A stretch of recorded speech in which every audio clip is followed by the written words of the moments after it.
Eu sou o Anderson e este é o Projeto Etéreo. Continuando a série do TSD, continuando a profecia do capítulo 65 de Isaías, vou ler aqui no capítulo 66. Assim diz o Senhor: o céu é o meu trono e a terra é o escabelo dos meus pés. Que casa me edificaríeis vós? E que lugar seria o do meu descanso? Porque a minha mão fez todas estas coisas, e todas estas coisas foram feitas, diz o Senhor. Mas eis para quem olharei: para o pobre abatido de espírito e que treme da minha palavra. O que mata um boi é como o que fere um homem, o que sacrifica um cordeiro como o que degola um cão, o que oferece uma oblação como o que oferece sangue de porco, o que queima incenso como o que bendiz a um ídolo. Também estes escolhem os seus próprios caminhos, e a sua alma toma prazer nas suas abominações. Também eu quererei as suas ilusões, farei vir sobre eles os seus temores, porquanto clamei e ninguém respondeu. Falei e não escutaram, mas fizeram o que parece mal aos meus olhos e escolheram aquilo em que eu não tinha prazer. Ouvi a palavra do Senhor, os que temeis da sua palavra, vossos irmãos que vos aborrecem e que para longe vos lançam por amor do meu nome, dizem: o Senhor seja glorificado, para que vejamos a vossa alegria. Mas eles serão confundidos.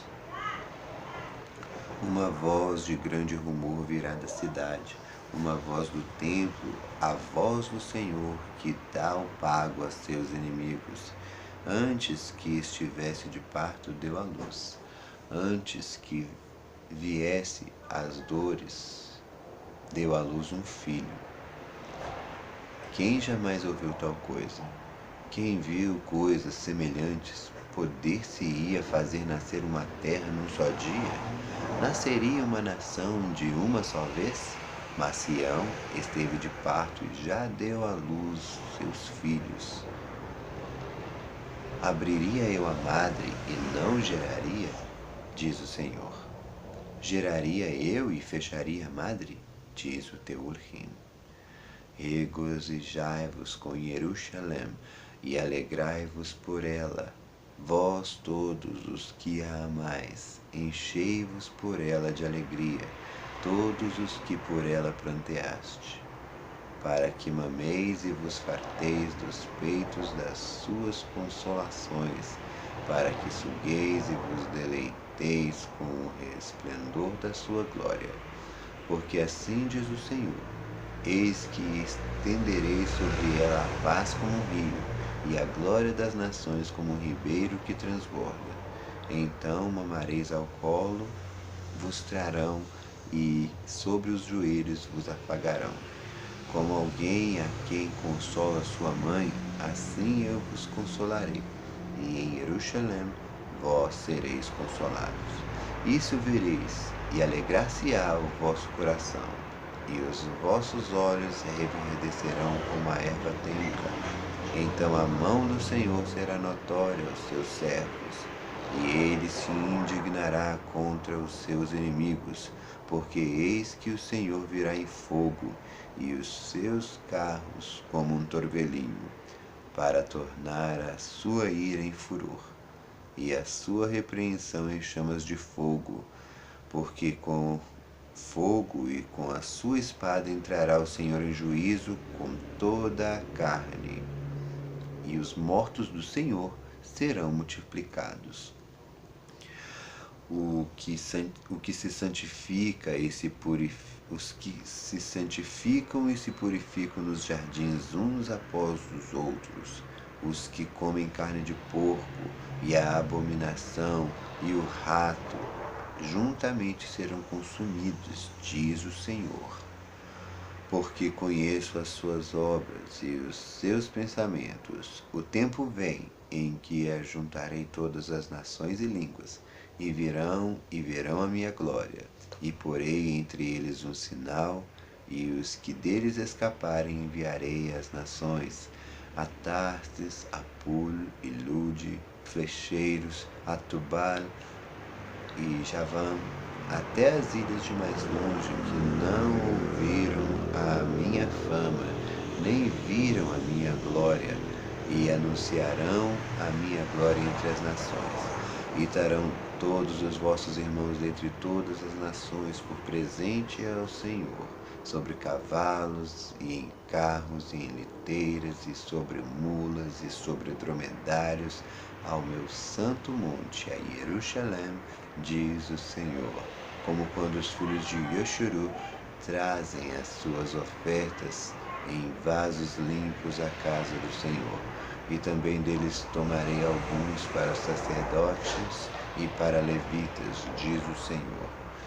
Porque como os céus novos e a terra nova que hei de fazer estarão diante da minha face, diz o Senhor, assim há de estar a vossa posteridade e vosso nome.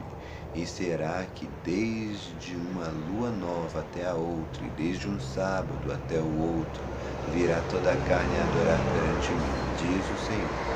E sairão e verão os corpos mortos dos homens que prevaricaram contra mim, porque o seu bicho nunca morrerá, nem o seu fogo se apagará, e será um horror para toda a carne.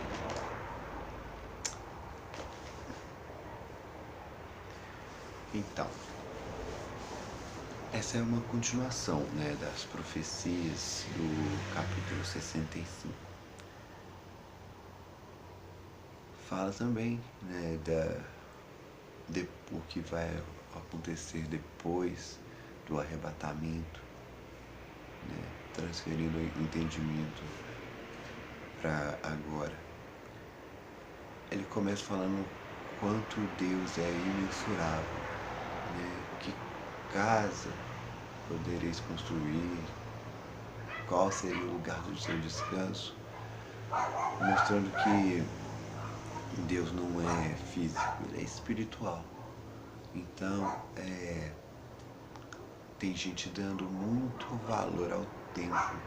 Isso hoje em dia está sendo chamado de templocentrismo, porque a igreja somos nós.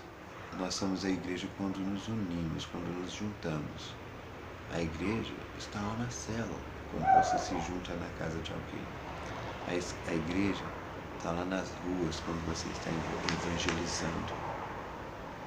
A igreja está naquele discipulado, quando vocês se juntam para um ajudar o outro. Essa é a igreja, quando você ama o seu irmão e ajuda. Ele fala também que criou todas as coisas, né? Ele lembra que a criação é tudo dele, porém ele olha para aquele que o tem, quem não dá valor para o que Deus fez, quem não segue os seus mandamentos. Deus não pode fazer nada, porque Ele nos deu livre-arbítrio. Ele nos deu poder de escolha. Então, Ele tem que respeitar isso, porque Ele criou essa regra. Então, Ele precisa, né, honrar a sua própria palavra.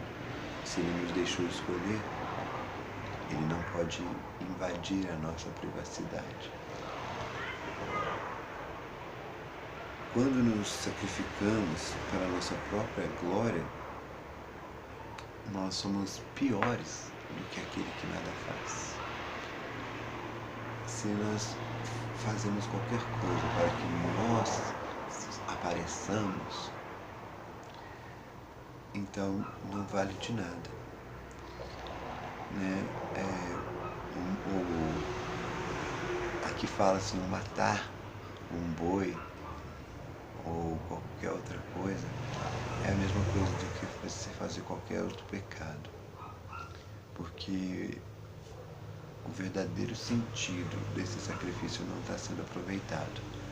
Da mesma forma, hoje em dia, se você fizer qualquer coisa para Deus, mas não para servir, e sim para ser visto, aí você está fazendo pior do que se você não estivesse fazendo nada. Essa aqui é a verdade. Nós não devemos tentar iludir a Urhim com as nossas palavras, porque se nós dizemos alguma coisa, ele conhece o nosso coração.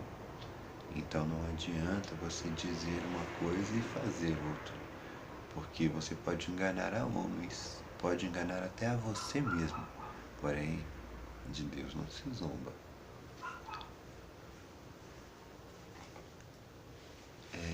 Eu não vou me alongar muito, mas eu acredito que esse capítulo também foi bem claro, falando do fim, né? Como as pessoas serão presenteadas com carinho, com o amor de Urhim, com a vida eterna, né? Com prazeres eternos, com a presença eterna de Urhim, e mostra também a condenação eterna. Aqui também faz alusão a que o fogo e o bicho nunca vão morrer e que nós vamos ver isso. Talvez seja como aquela parábola do rico e Lázaro, que vai ter um abismo e tal. Eu não tenho certeza, porque não é muito específico, né? Mas escatologia é complicado, né? E tem muita gente que pensa diferente. Eu acredito que, como diz